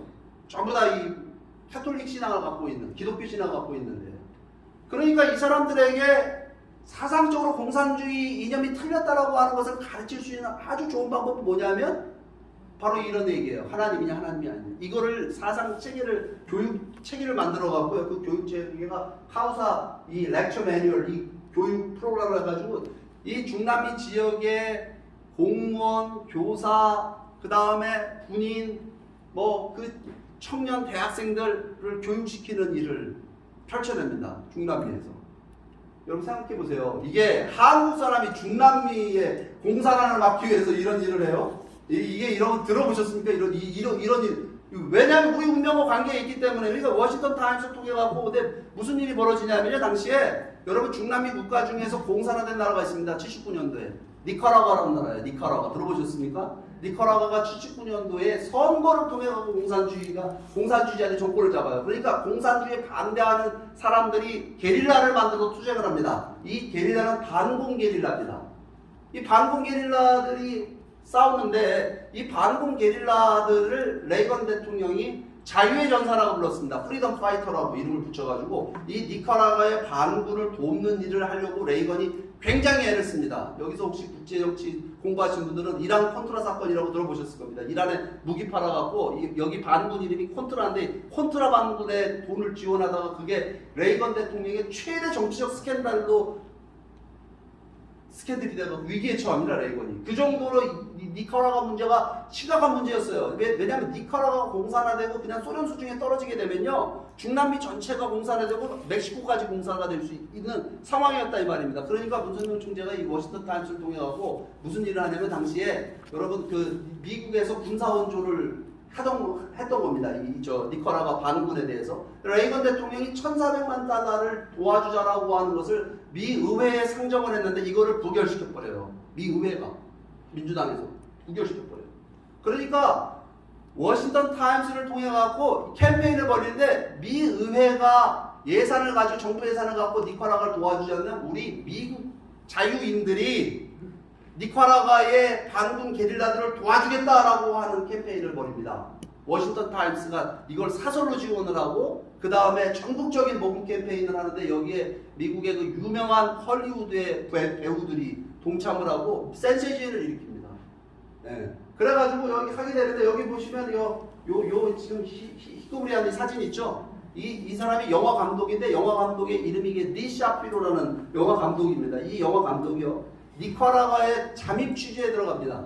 그래가지고 다큐멘터리를 하나 만드는데, 다큐멘터리의 제목이 니카라과 was our home이랍니다. 니카라과는 우리 고향인데 뺏겼다 이거예요. 누구한테? 공산당들한테 뺏겼는데, 얼마나 이게 잔인한 정치를 하는지 모른다라고 하는 걸 갖다가 여기 살고 있는 원주민들의 증언을 가지고 다큐멘터리를 만들어갖고, 이 다큐멘터리가 미국 방송을 통해서 방송이 되고, 저녁에 미국에 있던 언론들이 니카라과 문제를 날고하게 보던 그런 여론을 갖다가 완전히 뒤집는 일을 하게 돼요. 그래가지고 불과 3개월 만에 그 미 의회가요, 이 부결시켰던 걸 갖다가 다시 뒤집어갖고 가결시켰는데, 1,400만 달러를 부결시켰던 걸 갖다가 2,700만 달러를 도와주는 걸로다가 다시 가결이 되고, 그 이듬해 1억 달러를 지원해 주는 걸로다가 가결이 됩니다. 그래서 여러분, 니카라과가 이 공산주의가 종식되고 드디어 민주주의로 회복하게 하는 데에 일조라는 일을 워싱턴 타임스가 해낸 겁니다. 이 박수 한번 치셔야 돼요. 근데 여러분이 아주 소련의 전략에 아주 굉장히 중요했던 이 중남미에서의 싸움을 여러분 미국이 이길 수 있도록, 이 레이건 행정부가 이길 수 있도록 결정적인 역할을 문선명 총재가 했다라고 하는 사실을 여러분들이 오늘 처음으로 듣고 아시는 겁니다. 그래가지고 여러분, 또 하나의 엄청난 또 역사가 일어납니다. 뭐냐면요, 여러분, 그 소련이 미국에 백기통항하는 일이 벌어집니다. 1987년도에. 여러분, 당시에 소련하고 미국은 뭘 하고 있었냐면 핵무기 경쟁이라는 걸 하고 있었어요. 여러분, 핵무기 경쟁에 있어서 핵탄두 숫자를 늘리는 경쟁입니다. 그래서 소련이 당시에 몇 개의 핵탄두를 갖고 있었냐면 1만 개의 핵탄두를 가지고 있었습니다. 숫자가 늘어나가지고. 근데 핵탄두 늘리는 거는 여러분 돈이 별로 안 듭니다. 여러분 북한 보세요. 핵 개발하는데 핵 개발하는 돈 어디서 들었냐는데, 여러분 핵 개발하는 건 돈이 안 들어요. 재래식 무기를 만드는 거, 전투기를 사고 탱크를 사는 건 돈이 많이 들지만, 핵무기는 기술력만 있으면 만드는 겁니다. 그러니까 소련은 핵탄두 숫자를 무지하게 늘리고 뭐 미사일 만들어가고 여기저기 막 전진 배치를 하고 막 이러고, 이제 미국하고, 미국이란 나라는 민주주의 국가고 핵무기 만드는 거 미국 여론도 반대합니다. 다 같이 죽을 일이냐. 그러니까 경쟁이 안 되는 거예요. 그러니까 이 레이건 대통령이 이 싸움을 계속해갖고 우리가 소련을 꺾을 수가 없다. 근데 소련이 보니까 경제적으로 굉장히 공산주의하면서 몰락을 하게 되니, 이 상황을 이 기회를 포착을 하고 들고 나온 정책이 뭐냐면 SDI라는 정책입니다. SDI는요, Strategic Defense Initiative라고 하는 말인데, 전략적 방위 구상입니다. 우리가 잘 아는 겁니다. 이게 뭐냐면 스타워즈라는 전략이에요. 우주에다가 인공 위성을 만들고 우주 정거장을 만들어서 여기에 레이저 무기를 설치해서 그 핵미사일을 발사하려는 조짐이 보이면 그걸 원점 타격하거나, 미국에서부터 어딥니까? 소련에서부터 미국까지 미사일 날아오는데 30분 걸립니다. 30분이 걸리는 시간이 있으니 그걸 대기권에서 요격하는 그 전략을 뭐라고 부르냐면 그걸 SDI라고 부릅니다. 일명 스타워즈, 별들의 전쟁이다라는 얘기는. 이거는 1983년도에 레이건 대통령이 들고 나온 겁니다. 뭐 유엔에 나와서 연설을 하고 이걸 하겠다고 막 대대적으로 언론 PR을 하고 하는데 당시에 여러분 이 이야기를 들었을 때 미국 사람들이 얼마나 한심하게 생각한 줄 아십니까? 야, 저 레이건이 여러분 레이건이 영화배우 출신인 거 알고 계시죠? 저 영화배우 저 딴따라 대통령을 갖다가 뽑아놨더니만은 맨날 영화 공상과학 영화 보다가 저 정신 나간 소리 한다. 저게 과학적으로 가능하냐? 기술적으로 저거를 현실화시키는데 어마어마한 세월이 걸릴 뿐더러 천문학적인 저 예산은 누가 감당할 거냐라고 하는 거예요. 여기 사진 보시면 이게 타임스의 당시에 그 레이건 대통령 당시에 그 스타워즈 계획을 발표했을 때 레이건 대통령의 얼굴을 그려놓은 겁니다. 얼굴이 보면 어떻게 보이세요? 몽상가로 보이죠? 그래서 여러분 언론에서 닉네임을 붙인 겁니다. 별명을. 스타워즈. 그 스타워즈라는 말은 조롱하는 표현입니다. 스타워즈라는 당시에 유행했던 영화, 해리슨 포드 나왔던 거죠. 그 영화를 보다가 이 몽상가가 됐다라고 하는 거예요. 그래서 여러분, 이렇게 여론이 좋지가 않았어요. 이게 나왔을 때. 근데 이거를 누가 지원을 하냐면요. 워싱턴 타임스가 강력하게 지원합니다. 이 스타워즈라는 계획을. 그래가지고 레이건 대통령이 이 정책을 밀어붙일 수 있도록 후견을 합니다. 그러니까 반대 여론을 뚫고 일어날 수 있도록 한 게 뭐냐면 워싱턴 타임스의 역할이에요. 이 아이디어가 워싱턴 타임스를 통해서 소개가 됐고 이 전략은 그 그레엄 장군이라고 퇴역 장성이 있습니다. 미국에 퇴역 장성의 아이디어였는데 그 아이디어를 레이건 대통령이 받아들여서 정책으로 발표하는 건데 이 정책을 후견하고 밀어줬던 신문이 워싱턴 타임스입니다. 그러니까 그레엄 장군이 뭐라고 얘기했냐면 워싱턴 타임스의 지원이 아니었다면 이 스타워즈 계획이라고 하는 것은 반대 여론을 뚫고 나올 수가 없었다라고 얘기를 했습니다. 그런데 제가 한번 말씀드렸지 1987년도에 고르바초프하고 레이건 대통령이 만나서 중거리 핵폐기 조약을 서명합니다. 이게 여러분 공식적인 냉전의 종식 사건입니다. 소련이요 백기투항을 하는 사건입니다. 이게 이제 더 이상 자기들은 핵 더 개발하지 않고 중단거리 미사일 갖다 다 폐기하겠다라고 나오는 사건이 바로 이 사건인데 여기에 여러분 당시에 외무장관을 지냈던 분이 한 국제포럼에 나와가지고 프린스턴 대학에 있던 국제포럼에 나와서 뭐라고 얘기했냐면요. 냉전을 종식시킬 수 있었던 것은 뭐냐면 소련이 미국에 백기투항을 한 거는 이 스타워즈라고 하는 어마어마하게 천문학적인 돈이 들어가는 이 프로젝트를 경제가 파탄난 소련이 미국과 경쟁을 할 수 없기 때문에 백기투항을 했다. 그러니까 냉전 종식은 뭐 때문에 이루어졌느냐? 바로 이 스타워즈 SDI 때문에 이루어졌다는 걸 증언을 했습니다. 대단하죠? 이거 박수 한번 치셔야 돼요. 근데 이런 일을 주도하는 문선명 총재에 대해서 여러분 사회적 공격이 있었을까요? 없었을까요? 있을 수밖에 없죠.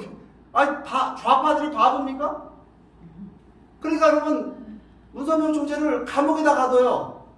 탈세했다고. 탈세 얼마인 줄 아세요? 탈세 금액을 보면 기절합니다. $1,000.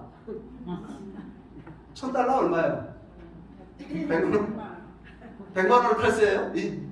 저 워싱턴 타임스를 만들고 이런 일을 하는데 여러분 100만 원 뭐 하려고? 그러니까 여러분 이 내용을 미국의 상원에 있는 헌법소위원회가 리뷰를 해보니까 무죄다 이거예요. 무죄다. 당시에 이런 공식 성명이 발표가 되고 막 그랬습니다. 근데 이게 어떻게 보면은 소수 종교에 대한 탄압이다. 유색인종에 대한 탄압이다. 이래서 미국의 기독교계가 들고 일어납니다. 여기 보시면요.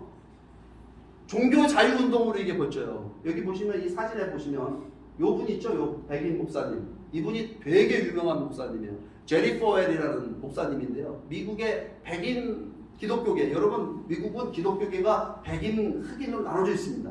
백인 기독교계의 수장이 제리 포웰 목사입니다. 이분이 나서갖고 구명운동을 시작을 해요. 이분이 미국의 리버티 대학이라고 대학도 설립하셨고, 여러분 미국의 그 기독교가 정치 참여를 해야 된다. 말하자면 너무 부패하고 그냥 타락의 길로 가니까 정신 차리게 해야 되는 각성운동을 해야 된다 그래가지고 크리스천 메저리티 운동이라는 걸 주도하는데 이 목사님이 그 주도하셨던 분이 요 옆에 계신 분이 흑인 목사님인데 이분이 말하자면 저 마틴 루터 킹 목사하고 흑인 민권 운동을 함께 했던 아주 유명하신 분이 함께 해가지고 미국 기독교계가 처음으로 흑백이 함께 만나는 일이 벌어집니다. 그래서 문선명 목사에 대한 구명운동을 이 사람들이 막 하는데요. 참 근데 여기서 놀라운 게 뭐냐, 문선명 목사가 이 사람들을 구명운동, 자기를 구명해주는 운동으로다가 이 운동을 활용하는 게 아니라 뭘 하냐면 이 기독교 목사님들이 당시에 여기에 조인해왔던 목사님들이 30만 명입니다. 장반지. 근데 이 운동을 갖다가 미국의 카우사 운동으로다가 연결을 시켜요. 그래서 이 목사님들이 미국을 도덕적으로 정신적으로 각성시키고 미국이 소련 공산주의와 함께 싸우는 하나의 그런 운동단체로 또 레이건의 소련 압박 정책이죠. 대소련 그 냉전 종식을 위한 그 싸움에 동참하는 단체로 만듭니다. 그 단체 이름이 아메리카 프리덤 콜리션이라는 단체입니다. 말하자면 미국 자유연맹이다. 이게 여러분 당시에 미국에서 가장 큰 뿔뿔이 말하자면 순공 반공 단체가 돼요. 우익당 보수 단체가 돼요.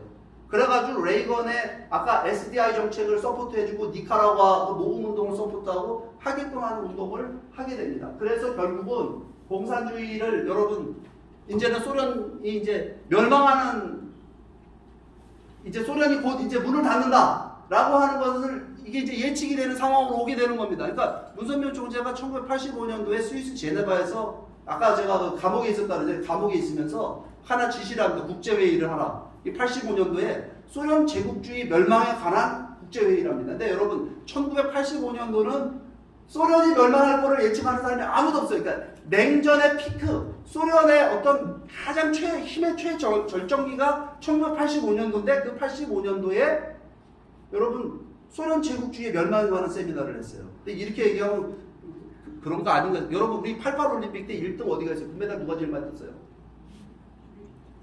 우리 88 올림픽 때 소련이잖아요, 소련. 그러니까 여러분 88 올림픽 때 소련이 1등 했잖아요. 그 다음 미국, 그 다음에 중국이 제일 많이 갖고 사회주의권이 금메달 다 가져갔잖아요. 뭐 체조고 뭐 불가리아, 루마니아 기억 안 나세요? 이렇게 대단할 때예요, 당시에. 근데 소련 제국주의가 멸망한다고 지금 이야기를 한 겁니다. 왜냐하면요, 이제 멸망할 수밖에 없는 그 길로 가기 때문에 그렇습니다. 그럼 지금 제가 하는 이 얘기들은 제가 다 전해서 하는 얘기도 여러분들이 생각할 것 같아서 제가 증거 자료를 하나 지금 비디오로 하나 준비해놨습니다. 하나 보시기 바랍니다. It wasn't always the popular thing to do, but you were a loud and powerful voice. Like me, you arrived in Washington at the beginning of the most momentous decade of the century. Together we rolled up our sleeves and got to work. And, oh yes, we won the Cold War. In difficult times, even more than in easy ones, the voice of conservatism must make itself heard in the media. It isn't always easy. It wasn't easy when the paper's founder, Dr. Moon, first began the Washington Times. And I'd be remiss if I did not thank the founder of the Washington Times, Reverend Moon, for his vision in launching this newspaper and others like it. Without him, there would be no Washington Times, and I think it's appropriate that we pay our respects to him. 박수 한 번 안 치세요. 지금 여러분이 영상에 등장했던 이 세 명의 인물은 누구죠? 레이건 대통령, 부시 대통령, 그 다음 마가렛 대처 수상입니다. 여러분 세계사가 공식 인정하는 냉전 종식의 3대 영웅이 이 사람들입니다. 이분들이 여러분 보수주의, 반공주의를 들고 나가고 결국은 소련이 무너질 수 있도록 하는 정책을 이 시기에 80년대 펼쳐나가면서 소련이 없어지게 된 겁니다. 공산주의 시대가 종식되게 된 거거든요. 근데 이분들이 지금 누구를 치하하고 있습니까? 워싱턴 타임스와 문선명 목사의 공로에 대해서 치하하고 있는 겁니다. 워싱턴 타임스가 없었다면 레이건이 있을 수가 없고, 그죠? 레이건의 그런 정책들이 있을 수가 없고, 그렇다고 한다면 소련이 무너지지 않았다. 그러니까 소련의 국방장관을 지냈던 분이 그 공산주의를 정식시키고 소련을 해체시키는데 한 사람의 영웅이 있다고 한다면 그 사람은 문선명 목사라는 얘기를 우리 국제회의에 가서 했습니다. 이전 일들을 여러분 했습니다. 그런데 제가 좀 남은 강의가 좀 더 있거든요. 그까지 화장실 갔다가